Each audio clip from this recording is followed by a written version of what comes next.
যে যে দিনগুলোতে ছেলের স্কুল থাকে সেই দিনগুলো মনে হয় সকালে উঠে সার্কাসই শুরু হয়ে যায় ঘরের মধ্যে। আসলে সার্কাসই বলা যায়, কারণ সকাল থেকে কখনো হাসি কখনো কান্না, কী যে হবে কিছুই বুঝতে পারা যায় না। নমস্কার সবাইকে, ওয়েলকাম টু মাই ব্লগ। আর আজকে হচ্ছে মঙ্গলবার দিন। সকালে উঠে প্রথমে কিন্তু আমার যে কাজ চাল ভেজানো, তো তার জন্য চালটা আমি এরম নিয়ে নিচ্ছি মেপে, আর কিছুটা চাল এইভাবে করে একটু একটু করে উঠিয়ে রাখি 3বার করে। এটা আমার ননদ শিখিয়েছিল, তো সেটাই আমি করি। যা হোক, এতে নাকি লক্ষ্মী আরও আশীর্বাদ দেয়। জানি না কি আশীর্বাদ দেয় না দেয়, তারপরেও ভগবানের আশীর্বাদে খারাপ নেই, ভালোই আছি। তো তারপরে আমি যথারীতি চা নিয়ে বসে গেছি। এবারে চা খেতে খেতে একটু এই পেঁপে গাছটার দিকেই তাকায় আর দেখি পেঁপেগুলো কেন বড় হোস না, কবে বড় হবি, যাও কোনো দিন না কোনো দিন ঠিক হবে।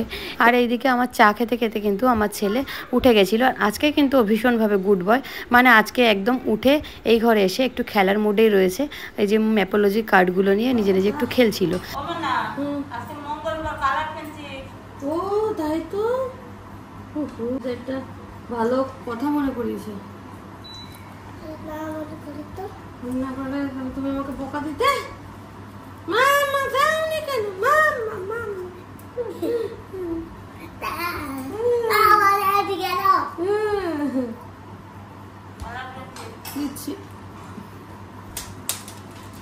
দেখেছো কত বড় একটা মারাত্মক ভুল হতে হতে বাঁচলাম। মানে ওকে কোনো একটা মঙ্গলবার আমার ঠিক মিস হয়েছিল এই যে কালার পেন্সিলের বক্সটা দিতে। আজকেও কিন্তু সেম ভুল হচ্ছিল, ভাগ্যিস মা মনে করিয়ে দিল, না হলে কিন্তু আমার একদম চরম বকা খাওয়া কপালে ছিল। আসলে অনেক সময় মানে কোনো কারণে হয়তো খেয়াল থাকে না, কিন্তু বাচ্চারা কি হয় এরকম পরিস্থিতিতে, যখন বাকিদের কাছে একই জিনিস আছে কিন্তু নিজের কাছে থাকে না, ওরাও একটা অপ্রস্তুত পরিস্থিতিতে পড়ে যায়। ওর ক্ষেত্রেও সেটা হয়েছিল। একদিন বন্ধুর কালার বক্স থেকে কালার করেছিল, তারপর এসে খুবই আমার উপরে রাগ দেখিয়েছিল আর মানে কষ্ট পাচ্ছিল যে কেন তুমি দিলে না মা, আমার অনেকটা নিয়ে করতে হলো। আর আজকে কথা বলতে বলতে একটা চরম ব্যাপার শুনলাম যে ও হ্যান্ড ওয়াশই করে না, নাকি বাকি বন্ধুরাও করে না, তাই করে না কেন? মানে ক্লাসের মধ্যে হাত নোংরা হয়ে যায় না? ওদের হ্যান্ড ওয়াশ করার জায়গা আছে তো, হ্যান্ড ওয়াশ করে খাস না কেন? কেন খাস না? আমি জানি না, প্রশ্ন থাকে না। হ্যাঁ করো, হ্যাঁ হ্যাঁ, পেন পেন্সিল সবাই যখন হ্যান্ড ওয়াশ করে খেতে যায় কি আন তাতে খাও। তোমার পেটে খাবার নেই বলেই তো পেটে খাবার দেওয়া হচ্ছে। শুনলে কথা, ওর নাকি হাত সবসময় পরিষ্কারই থাকে। আর এদিকে বেশি ভালো বলছিলাম, তাড়াতাড়ি উঠে গেছে, কিন্তু খাওয়া নিয়ে ঠিক ঝামেলা পাকালো। ফাইনালি ওই যে ব্রেডটা খেলো না, এদিকে এসে দিদা এখন জল বিস্কুট খাওয়াচ্ছে। মানে আমার আর ধৈর্য নেই, আমি পারলে এবার না খেয়েই পাঠিয়ে দিতাম, কিন্তু দিদা তাড়াতাড়ি করে এখন একটু জল বিস্কুট খাইয়ে কিন্তু ঝামেলা সামলাচ্ছে। তারপরে ওকে দিয়ে এসে কিন্তু আমি ঢুকে পড়েছি রান্নাঘরে।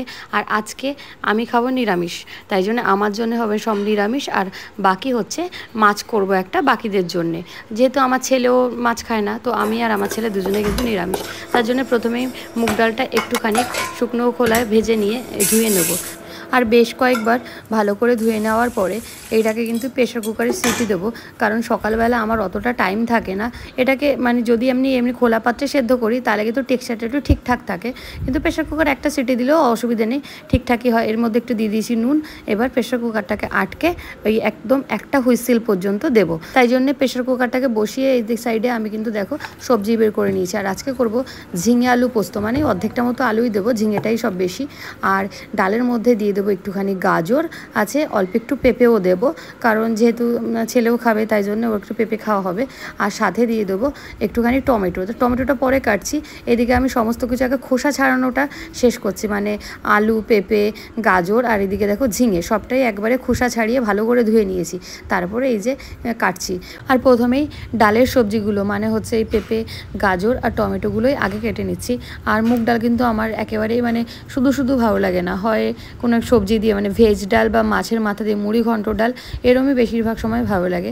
তো আমি সাধারণত মুগ ডাল যদি নিরামিষ করব ভাবি তাহলে কিন্তু আমি সাধারণত ভেজ ডালই করি, আর যদি ভেজ ডাল না করি মাছের মাথাটাতে থাকে তাহলে অবশ্যই মুড়ি ঘন্ট ডালই করি। তো দেখো ওগুলো কাটা হয়ে গেছে, এদিকে আমার ঝিঙেটাও কেটে নিয়েছি। আর এরপরে এই অর্ধেকটা মতো আলু কেটে নিয়েছি, এই অর্ধেকটা আলুকেই কিন্তু ভালো করে পিস করে যে কয় টুকরো হয় এতটুকুই দেবো, মানে আলু খুব বেশি দেওয়ার দরকার নেই, একটু দিলে ভালো লাগে তাই জন্যই দিচ্ছি। আর এদিকে কুকারে একটা হুইসেল হয়ে গেছে, আমি এটাকে দেবো বন্ধ করে।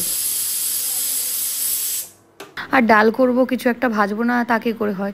ঘরে যে এনেছিলাম বরবটি, তো বরবটিগুলো আগে ভেজে নিই, কারণ বরবটি ঘরে থাকলে কিন্তু আস্তে আস্তে পেকে যেতে থাকে আর একদম ভালো লাগে না খেতে। ওই জন্যে বরবটি যদি ঘরে থাকে এটাকে আগে খেয়ে ফেলাই উচিত। তো সাধারণত আমি বরবটি এরকম শুধু ভাজি না, সাথে কিন্তু একটা আলুও দিয়ে নিয়েছি, তো দুটোকে একসাথে কুচি করে নিয়েছি। আর এদিকে ডাল থেকে যে এই যে প্রেশারটা বেরিয়ে যাওয়ার পরে আমি এটাকে খুলে দেখো ডালটা একদম রেডি হয়ে গেছে। ওর মধ্যে আমি সবজিগুলো দিয়ে আর একটু জল মিশিয়ে এবার এটাকে খোলা হতে দিয়েছি, গ্যাসের মধ্যে বসিয়ে দিয়েছি। আর একটুখানি দিয়ে দিলাম হলুদ, আর নুনটা তো আগেই দেওয়া ছিল। ব্যাস এটা আস্তে আস্তে ফুটুক, সবজিটা সেদ্ধ হবে। ততক্ষণ আমি কড়াইতে কিন্তু বরবটি ভাজাটা বসিয়ে দেবো। তার জন্য একটু শুকনো লঙ্কা আর একটু কালো জিরে ফোড়ন দিয়ে তেলের মধ্যে এবার আলু বরবটিটা ঢেলে দিয়েছি। ঢেলে দেওয়ার পরে এটাকে একটু নেড়ে চেড়ে নিচ্ছি। নেড়ে চেড়ে নেওয়ার পরে এর মধ্যে দিয়ে দেবো এই একটুখানি পরিমাণ মতো নুন। এরপরে নুন দেওয়ার পরে আমি হলুদটা কিন্তু একটু পরে দিই। তো মোটামুটি মিনিট 5-7 আমি এটাকে রান্না করেছিলাম খোলা। তারপরে দিয়ে দিয়েছি হলুদটা। হলুদ দেওয়ার পরে কিন্তু এটা লেগে যেতে থাকে, তাই জন্য একটু পরে দেওয়া। আর এই দিকটা দেখো আমি আজকে যেহেতু পোস্ত করবো, তো পোস্তর মধ্যে আমি সাধারণত একটু বাদাম দিয়ে দিই। আজকে আমন্ড ভিজিয়ে নিয়েছিলাম, তো আমন্ডের পোস্তটা আর সাথে হচ্ছে এরকম দুটো কাঁচা লঙ্কা টুকরো টুকরো করে নিয়েছি। তো পুরোটাকে একসাথে করে পেস্ট করে নিচ্ছি। আর ইন্ডাকশানে কড়াই বসিয়ে তেল গরম করে নিচ্ছি ডালে ফোড়ন দেওয়ার জন্য। তো সাধারণত আমি মুগ ডালে একটুখানি এলাচ দারচিনি দিই, আর সাথে সাদা জিরে মানে বড় জিরে আর হচ্ছে শুকনো লঙ্কা, ব্যাস ওগুলো দিয়ে ফোড়নটা দিয়ে দিয়েছিলাম। আর দিলাম কাঁচা লঙ্কা চেরা, একটু নুন, ব্যাস। আর এরপরে এটাকে কিন্তু একটু নেড়ে চেড়ে আবার একটু ফুটতে দেবো কিছুক্ষণের জন্য। আর এদিকে দেখো আমার ভাজাটাও একদম রেডি হয়ে গেছে। আর বরবটি কিন্তু ঢেকে ভাজলে কেমন একটা কালার হয়ে যায়, তো আমি খোলা ভাজার জন্য এরকম বেশ সবুজ সবুজ টাইপসের কালারটা সুন্দর আছে। এবার বরবটি ভাজার পরে ফ্রাইং প্যানটা একটু খারাপ হয়ে গেছিলো, ওটাকে আমি আবার কিন্তু ভালো করে ধুয়ে নিয়েছি। ধুয়ে নিয়ে এবার শুকনো লঙ্কা আর কালো জিরে ফোড়ন দেওয়ার পরে আমি যে আলুটা দিয়েছি পোস্তের মানে ঝিঙে পোস্তের জন্য, সেই আলুটা কিন্তু কড়াইতে দিয়ে এবার নেড়ে চেড়ে নিচ্ছি। আলুর সাথে 2-4টা ঝিঙেও চলে গেছিলো, কিছু আর করার নেই, তো পাশাপাশি রেখেছিলাম যেহেতু। তারপরে ঝিঙেটা দিয়েও একটু নেড়ে চেড়ে নিচ্ছি। তারপরে এর মধ্যে দিয়ে দেবো একটু স্বাদ মতো নুন দেওয়ার পরে এটাকে কিছুক্ষণের জন্য একটু নেড়ে নেবার হলুদ। পোস্ততে সাধারণত হলুদ দেয় না, কিন্তু আমি একটু একটু দিই, নাহলে আমার কেমন একটা ভালোই লাগে না, তো এই আর কি। তারপর একটু দিলাম ঢাকা। আর এদিকে কিন্তু আমার ডালটা একদম রেডি হয়ে গেছে। আর মিনিট 2 পরে যে ঝিঙেটার ঢাকনা খুলে এর মধ্যে যে পোস্তের পেস্টটা আমি করে রেখেছিলাম সেই পেস্টটাই কিন্তু দিয়ে দিয়েছি, দিয়ে একটু নেড়ে চেড়ে দিয়ে এটাকে আবার কিন্তু একটু ঢাকা দিয়ে রান্না হতে দেবো। আর আসলে আজকে সবাই নিরামিষ না খেলেও আমি একা নিরামিষ খাচ্ছি, তারও একটা কারণ আছে। কারণ হচ্ছে আমি সন্ধ্যাবেলা যাব হচ্ছে পুজো দিতে বজরংবলীর মন্দিরে। আর এদিকে দেখো আমি একটা কাজ করলাম, যে পোস্তের পেস্টটা কিছুটা ছিল ওর মধ্যে একটু কালো সর্ষে আর একটু কাঁচা লঙ্কা দিয়ে একটা পেস্ট বানিয়ে এটাকে কিন্তু আমি একবারেই ছেঁকে নিচ্ছি। কারণ হচ্ছে মাছটা রান্না করব, কারণ ইলিশ মাছ বের করে নিয়েছিলাম। তো ওই যে পোস্তের পেস্টটা যে ছেঁকে নিয়েছি তার মধ্যে একটু টক দই, একটুখানি হলুদ, নুন, অল্প একটুখানি লঙ্কা গুঁড়ো, এগুলো সব ভালো করে মিশিয়ে নিয়ে তারপর আগে থেকে নুন হলুদ মাখিয়ে রাখা ইলিশ মাছগুলো আমি এর মধ্যে দিয়ে দিচ্ছি। দিয়ে দেওয়ার পর আর কিছু কাজ নেই, এটাকে আরও কিছুক্ষণের জন্য একটু রেখে দেওয়ার পরে তারপরে কিন্তু এটা রান্না করব। তো সব কিছু মাছের গায়ে ভালো করে মশলাটা একদম মাখিয়ে নিয়েছি। আর তারপরে দিয়ে দিলাম একটুখানি সর্ষের তেল দিয়ে একটু ভালো করে ঝেঁকে নিলেই হবে, এটার মধ্যে হাতটা দেওয়ার দরকার নেই, তাহলে হাতটা একদম তেলে হয়ে যাবে। তো তারপরে এদিকে দেখো আমার পোস্তটাও রেডি। ফাইনালি এর মধ্যে দিয়ে দিলাম একটুখানি চিনি আর অল্প একটুখানি সর্ষের তেল। তো পোস্তের মধ্যে সর্ষের তেল না দিলে ব্যাপারটা ঠিক জমে না। তো আমার পোস্ত একদম রেডি হয়ে গেছে। এদিকে এবার আমি কড়াইতে কিন্তু ইলিশ মাছটা কড়াইতেই মেখে নিয়েছিলাম, ওটা ধরেই বসিয়ে দিয়েছি। আর এটার মধ্যে একটাই কাজ, কাঁচা লঙ্কা চেরা দিয়েছি আর দিয়ে দিয়েছি ঢাকা। আর ঢাকার এই যে ছিদ্রটা, ওটার মধ্যে একটা লবঙ্গ দিয়ে দিয়েছি, ব্যাস এটা নিজের মতো করেই কিন্তু হয়ে যাবে। আমি তারপরে কিন্তু খেতে বসে গেছি। আর খাওয়া দাওয়া কমপ্লিট করে এই যে একদম শাড়ি টাড়ি পরে রেডি হয়ে গেছি। মানে আজকে আমার টাইমটা ছিল ঠিকঠাক, তাই জন্যই করেছি, না হলে করতে পারতাম না। তো শাড়ি টাড়ি পরে এই যে বেরিয়ে যাচ্ছে স্কুলের উদ্দেশ্যে। আর বাইরে যথেষ্ট রোদ্দুর, তাই জন্যে পরে নিয়েছি সানগ্লাস। আর এদিক ওদিক দেখছি বৃষ্টি হওয়ার সম্ভাবনা আছে কি না, কারণ শাড়ি পরলে আমার ভয় লাগে যে বৃষ্টি হলে একদম ভিজে আসতে হবে, এটা একটা ঝামেলার ব্যাপার। তাই জন্যে কিন্তু মনে হচ্ছে না বৃষ্টি হতে পারে যথারীতি, সেজন্য বেরিয়ে গেছিলাম। কিন্তু না, বিকেল হতেই ঠিক বৃষ্টি নেমে গেছে। বৃষ্টি নেমেই একদম অন্ধকার হয়ে গেছে।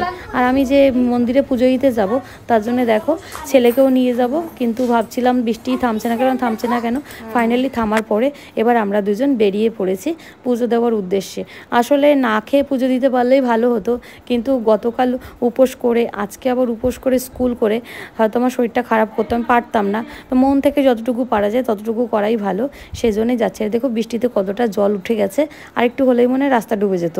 আর নিয়ে নিয়েছি ভগবানের জন্যে এই যে প্রসাদ আর হচ্ছে ধূপকাঠি মোমবাতি নিয়ে আমরা কিন্তু হাঁটছি বলা ভুল, কিয়ান লাফাতে লাফাতে যাচ্ছিল বৃষ্টির মধ্যে, যাতে জলগুলো একটু ওর পায়ে ভালো করে ছেটে, এই আর কি। তো প্রায় পৌঁছে গেছি আমরা হাঁটাহাঁটি করতে করতে। আর আসার সময় কিন্তু আমি কিয়ানের বইয়ের ব্যাগটা একবারে নিয়েই বেরিয়ে ওর ম্যামের বাড়িতে জমা দিয়ে এসেছি। মানে যাওয়ার পথে পুজো দিয়ে ওকে ওর ম্যামের বাড়িতে পৌঁছে দিয়ে তারপর আমি বাড়ি চলে যাবো, তাহলে আমাকে বাড়ি থেকে আবার গিয়ে আবার আসতে হবে না, এই ঝামেলাটা একটু এড়ানো যাবে। তো চলো মন্দিরের দিকে যাওয়া যাক, গিয়ে এবার মন্দিরে পুজো দিতে হবে। আসলে পুজো দেওয়াটার একটা উদ্দেশ্য হলো, আমার একটা খুবই দামি জিনিস হারিয়ে গেছিলো, সেটা কিন্তু আমি ভগবানকে ডেকে পেয়েছি। আর এটা সম্পূর্ণ কিন্তু আমার ব্যক্তিগত বিশ্বাসের ব্যাপার, তাই জন্য পুজোটা দিতে এসেছি। আর তারপর ছেলের আবদার ছিল একটা পতাকা নাও 15ই আগস্টের জন্য, তো সেটা নিয়ে বাড়ি চলে আসলাম। টাটা।